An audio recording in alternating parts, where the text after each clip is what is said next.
realised this industry is ripe for innovation. You can move up the ladder quickly. They're screaming out for young blood to come in. And when someone young comes into the industry, they're given so much exposure that they can very quickly move up.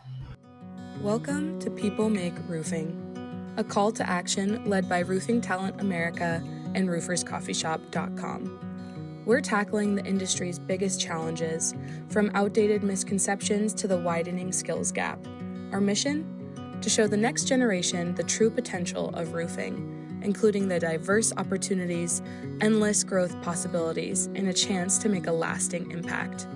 Join us as we share unfiltered stories from the industry professionals across North America, inspiring and guiding the future of roofing. Hello, this is People Make Roofing. I'm your co-host, Luke McCormack, CEO of Roofing Talent America.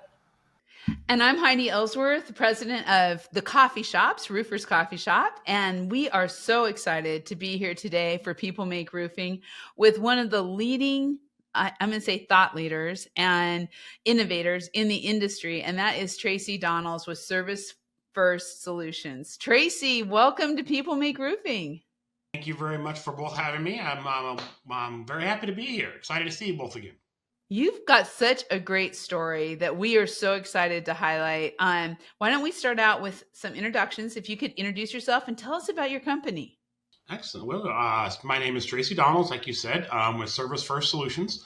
We've been in business for about 4.5 years, and what we are is a coaching, training, and consulting company that helps commercial roofers grow their repair and maintenance business.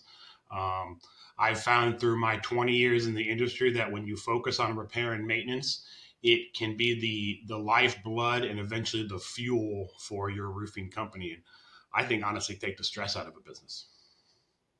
Well, Tracey, we are honoured to have you as part of the show. I was initially introduced to you, Tracey, through Steve Little, and we met at the Roof Alliance meetings. And obviously, I'd seen that you'd worked at KPost for almost 15 years before setting up yourself. I know a lot of people that know you. You're making waves in the market right now. I'm seeing all the people that you're bringing together, and you're doing really great things. And I'm really keen to hear how did it go? You're studying history in the University of Iowa, and now you're running a national service company for training. So really keen to hear how you got into the industry. And just before you do that, Tracey, People Make Roofing, why this exists is to shine a light on people like you. The industry has got some bad rep, which is way outdated now, and we know how good the industry is, how good the people are in it. But the purpose of this entire episode is really to shine a light on you, Tracey. Hear about what you're doing in the market, hear about your background, hear about your insights, and how we can bring fresh blood in. So I just wanted to say that, Tracey, and if you want to take it away and tell us your story, because I've never heard it and I'm very keen to. So fire away, my friend. Excellent. Thank you. Well, like a good man's story usually begins, it starts with a woman. So I was engaged to my fiance at the time, and we were living in upstate New York. And we were getting ready to move down to Dallas so she could get her PhD at UNT. And I was in the middle of not knowing what I wanted to do for a future. I had studied engineering, education, history. I had went to grad school for journalism. I was a really good student.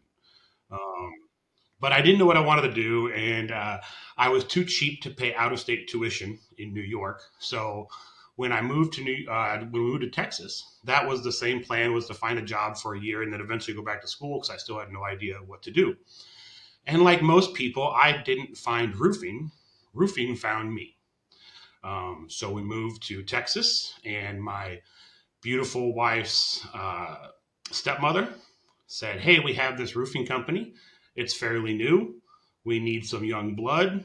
Would you like to try it out for a little bit? And if you don't like it, you can leave, and if you work here for a year and you go back to school, no problem."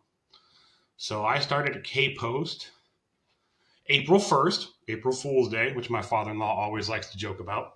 Started at KPost April Fool's Day, just about now, almost 19, 20 years ago. And I was kind of like their quote unquote first intern. And that was exactly how it was explained to me when I started. They had about 50 or 60 employees. Like I said, they'd only been in business for about a year. And they wanted me to work in a truck, learn the trade, and then kind of bounce around from the department to department for a little bit and kind of figure out where I fit best. They didn't know how to do an internship. They had never done one before, and I had never participated in one. So we were all kind of learning at the same time.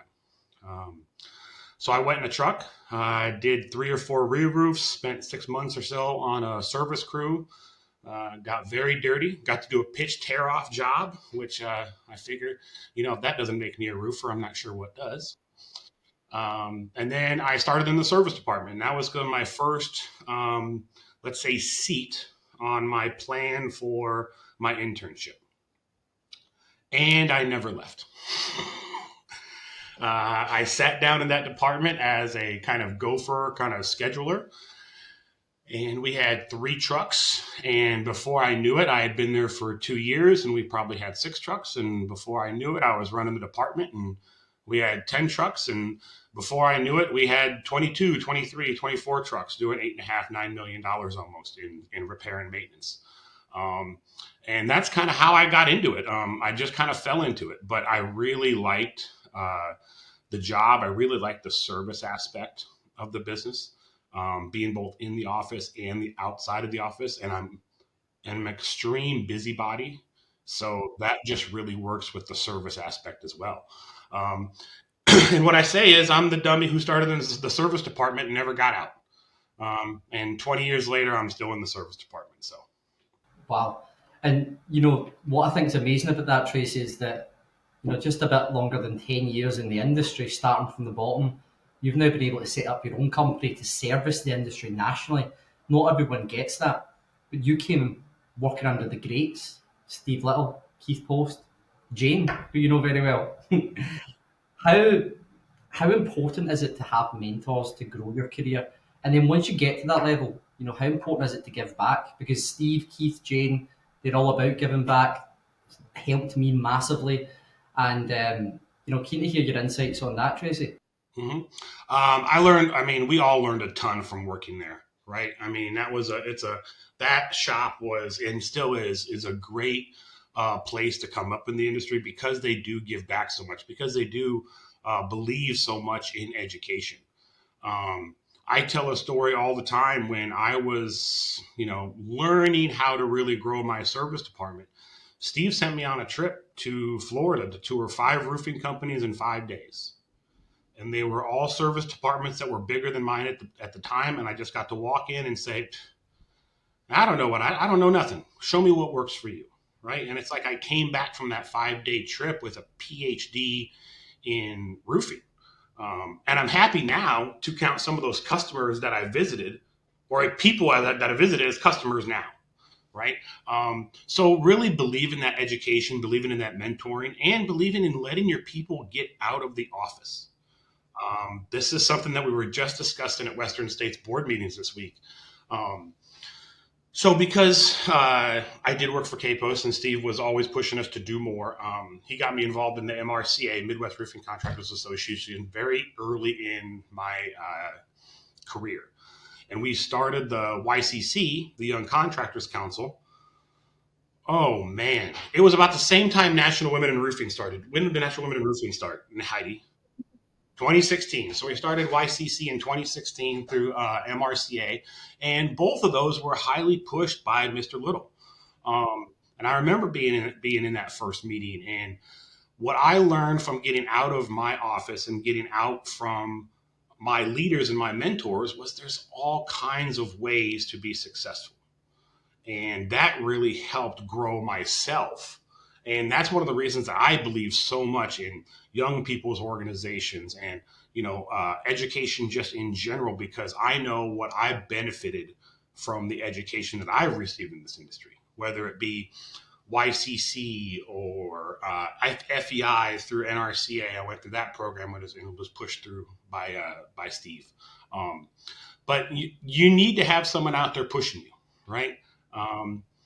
And I like to say that I'm hopefully now helping my companies do that and push them to grow their service and repair and maintenance departments. You know, Tracey, I'm with you. I'm very similar. And one of the things I think you and I have very much, and Luke have in common, is our entrepreneurship and really that drive. And I think there's a lot of people out there who don't realize the opportunities in roofing to own your own business, to be an entrepreneur, to really be able to do things that maybe are a little bit more difficult in other businesses. But I would love for you to share your story of how you decided to start Service First Solutions and really what drove you to do that and kind of where you're at now. And just to add on to that, please, Tracey, I came from the UK roofing market, and it was not the same as the US roofing market, and the entrepreneurialism isn't rewarded as much. And just to add on to what Heidi said, like how has it even been possible? Because like you say, Heidi, other industries, other countries, the opportunity isn't there. So yeah, I'd love to hear that. Yeah. Well, when I left KPost, I knew I couldn't move because I had two young teenage daughters, one that was just starting high school and one that was just starting middle school, and they wanted nothing to do with moving. And because of the agreement when I left, I also knew that I couldn't be a roofer within several counties in my area because of the agreement I made when I left KPost. So I didn't really know what to do. And I knew I had a year to try to figure something out. Um, but pretty quickly, I knew that I wanted to try the coaching thing. I wanted to try the consulting thing just to see what it was like because I knew pretty quickly, I'd been in this industry for long enough, that it was going to be my shot to stay in service. And what I mean by that is if I wanted to open a shop or open a shop for someone else or move to become a general manager of a shop or something like that, I knew I would quickly be yanked out of service because service is not where the risk is in the company. And the owners and the CEOs and the general managers, they have to follow the risk of a company, and the risk lies in the projects department. And I knew even if I started my own roofing company here in Dallas, let's say in a year, I would quickly be pulled out of that service bubble and pulled into the ownership and the risk bubble. So because I wanted to stick with service, I said, well, I got a year to figure it out, to see if it works, to see if I can do this. And let's see what we can do. Let's see if it works out. And I'm happy to say 4.5 years later, we are growing, we're adding to the team. And it has worked out. But yeah, I didn't know what I didn't know, and I had saw you talk about mentorships, right? Oh, another one mentor in my life has been Greg Hayne, and we hired Greg Hayne to do a very similar thing that I do now, and me and Greg are great friends, and he helped me start this business, but also he showed me that this business could exist. And this is something I brought up when we were both speaking at ServiceCon. And I thank him for that. And I think that's fantastic. And I think there's a couple other people in the industry that probably have Greg Hayne to thank for showing them that certain things can be accomplished if you follow your passion. And I can definitely say roofs, I don't know why, but roofing service is my passion. Tracey, obviously, when I started this campaign 6 years ago, we found the name People Make Roofing. And I was like, wow, that is it. And I was working with Greg, and Greg has trained all my staff. He's gave me introductions. He's been really good to me. And when I met you, I was like, oh, are they competitors? Do they not speak to each other? If I have an opportunity, who do I give it to?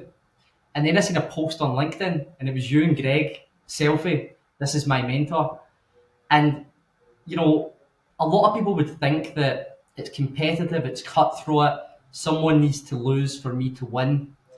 I really feel that's not the case in roofing.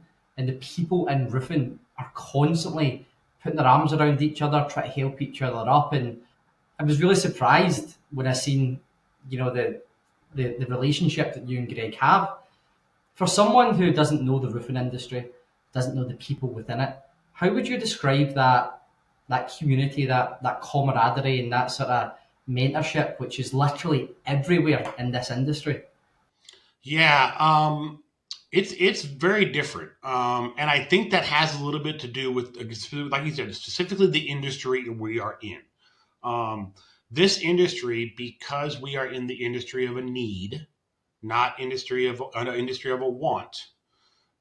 There's enough work out there, and for the people who do it right, the people who treat people right. I always talked about the golden rule of service. Let's talk about the golden rule of entrepreneurship, right? Or the golden rule of being a leader in the industry, right? Treating people the way you want to be treated. If you're following that rule, there's more than enough work out there for all the right people. And we can help each other. Another story I tell. So I came up in roofing in the Dallas Fort Worth area. And one of our biggest competitors for as long as I worked at KPost was Empire Roofing. But a little known story is, so some people know I am what I would say conversational in Spanish. And a lot of people think I'm conversational in Spanish because we adopted a little girl from Colombia. But the real reason I'm conversational in Spanish is because I saw how Ronnie McLaughlin talked to every single one of his roofers when I was on a roof while employed at KPost with Ronnie walking an Empire roof. And I was able to see that and say, well, look at this guy. He can talk to every single person on the roof, ask them how their mother was, what they did this weekend. And that hit home to me, right? And you wouldn't see that kind of camaraderie in a lot of industries, right? And a lot of, like, we're selling widgets, right? Or we're manufacturing stuff. And I think that really goes to show you not only the wonderful industry we were in and how people help each other, but also just how much work there is out there. I mean, look at your company, Roofing Talent America. We are not competing for jobs out there. We are competing for people. And if we have the right people, we'll go find all the work in the world if we want it. 100%, Tracey. You know, that one of my clients said that to me, said that it's no longer about winning projects, it's no longer about margin, it's about the people. He who has the people wins, and he who solves that problem will get ahead. And you're right, it's all about the people. Obviously, Heidi, I always say this, right? You're very humble. And Tracey, you'll probably back me up in this, that Heidi is probably the most connected person in the American roofing industry. Would we agree? I'd say she's right up there. She's definitely on the Mount Rushmore of connectivity in the roofing industry. Sure. Oh, you guys are making me blush. It's just because, to your point, what you guys are both saying is it's the people. It's the people. I mean, I think of Ronnie. He is just, and Cheryl, his daughter, and Sandra, they are great, great people. And we have so many people like that in this industry who it's fun to know. It's fun to be connected with. And I think that makes it easy. It makes it easy to network and to get to know people. And especially when we're all, like all of us, naturally curious. And I think that's one of the things, thank you, Luke, because that's one of the things that gets me excited about this next generation. I'm seeing it right now with young people who are working in the coffee shops, right? They are, in fact, Tracey and I were just talking.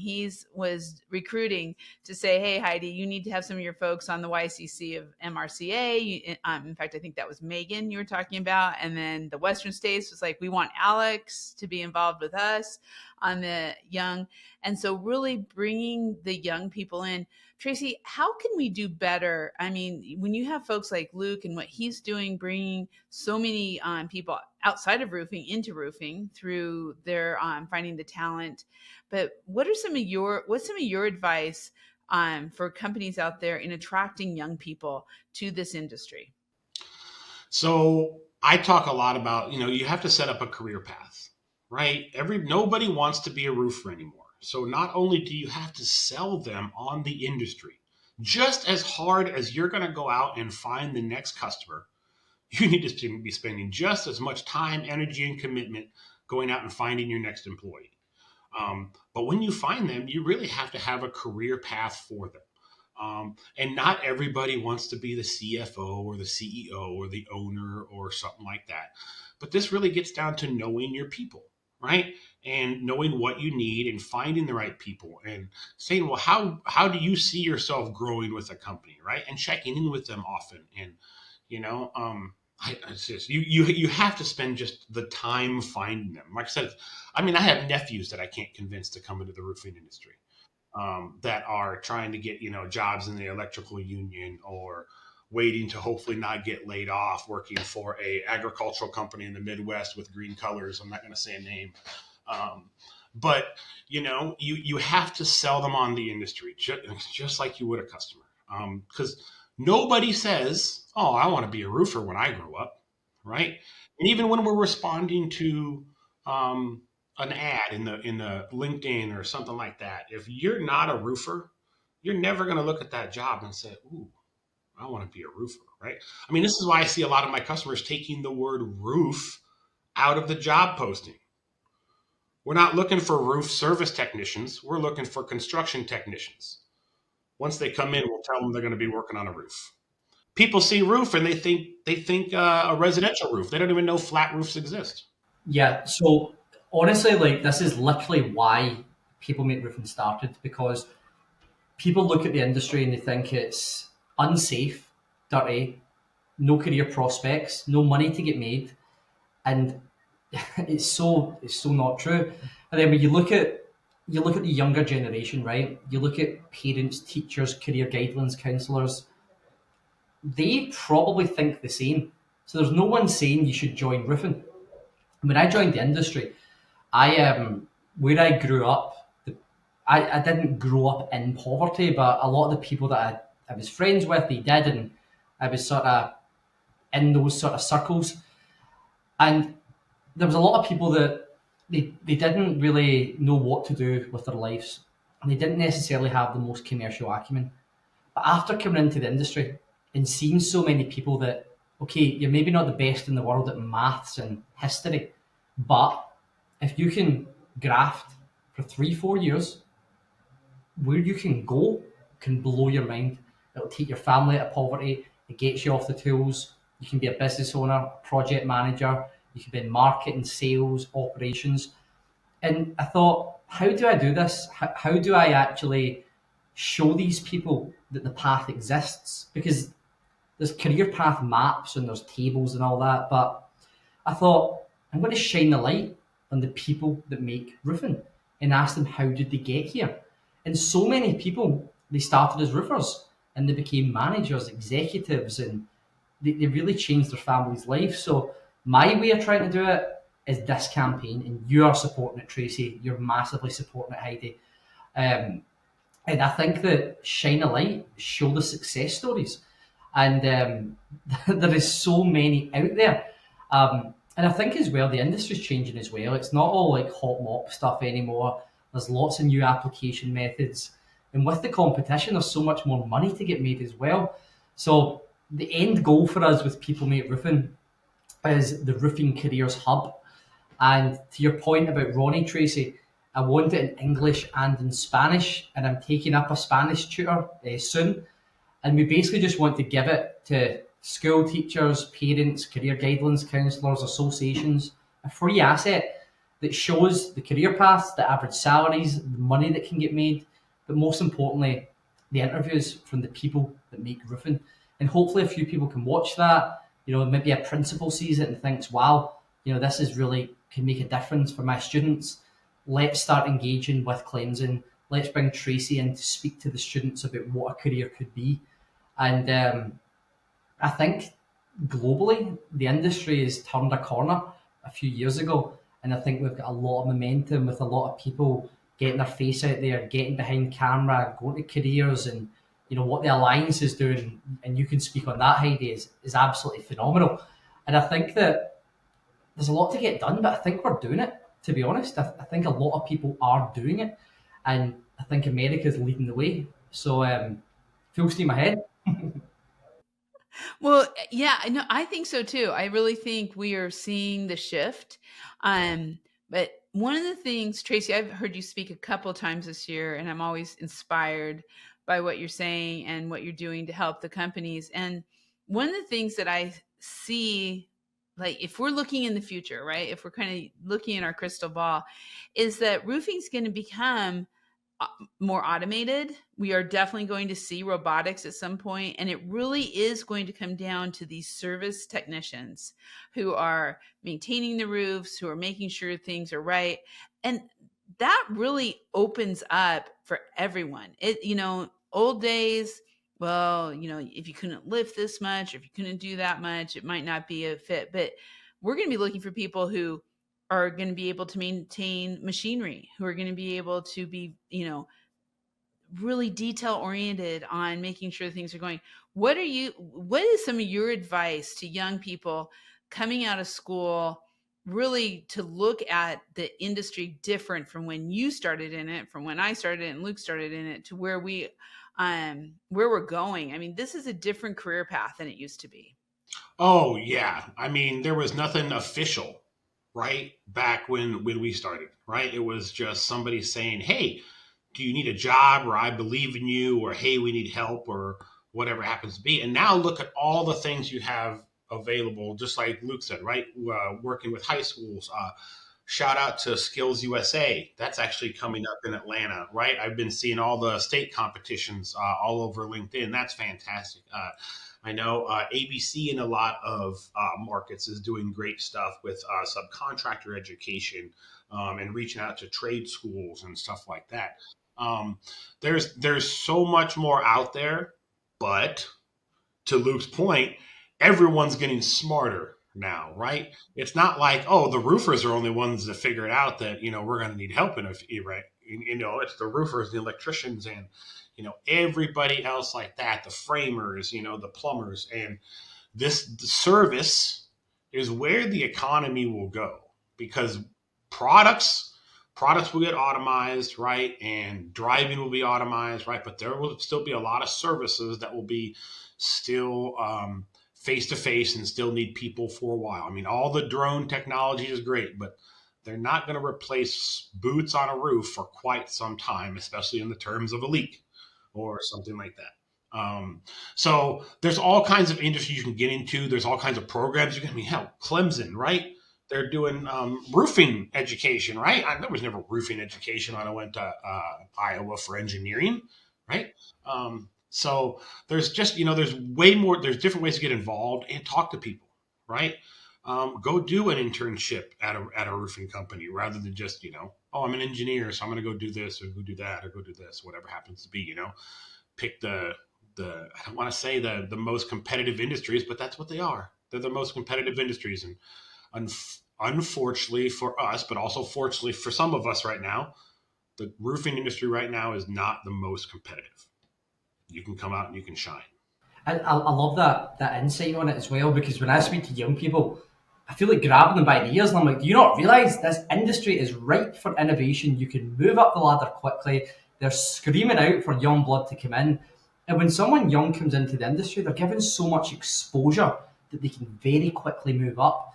And when I to give a sort of top 5 selling points of the industry, number 1 is the people, number 1 is the progression, number 3 is the profit, number 4 is the life experience that you get, and then number 5 is I don't know. Number 5 is the party. There's always events on. There's always people coming together. There's camaraderie.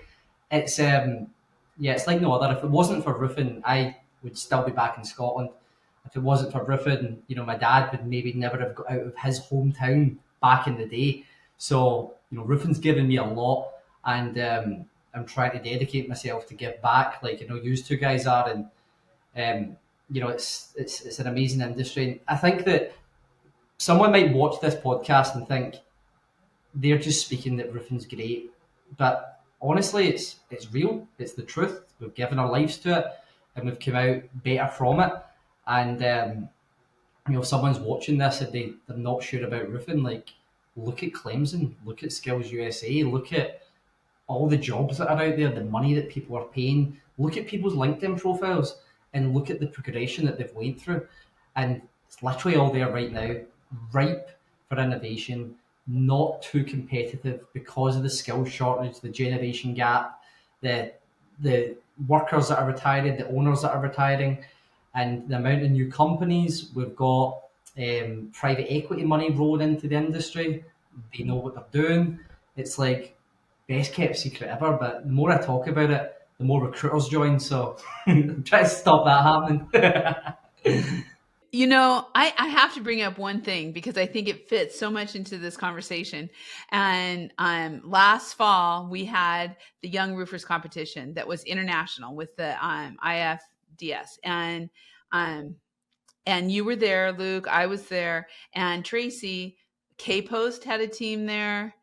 Durable had a team there. And Global had a team there. And I have to tell you, I loved all of those guys. They were all great. But the KPost team was pretty amazing when they came in on the low slope and what they did. And it really showed, I think a lot of people are, there's just so many different ways to be involved in the roofing industry, whether it's service, whether it's maintenance, whether it's publications, recruitment, manufacturing, distribution.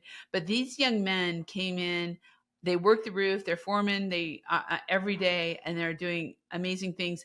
And they were just inspirational on how they performed in the competition, their manners, everything that came through to it. So I think, I don't know, and I guess maybe we can bring this conversation to end, but I would love your thoughts too on really kind of going back to your KPost days, how KPost brings all these young people in and brings them up to really shine in the industry.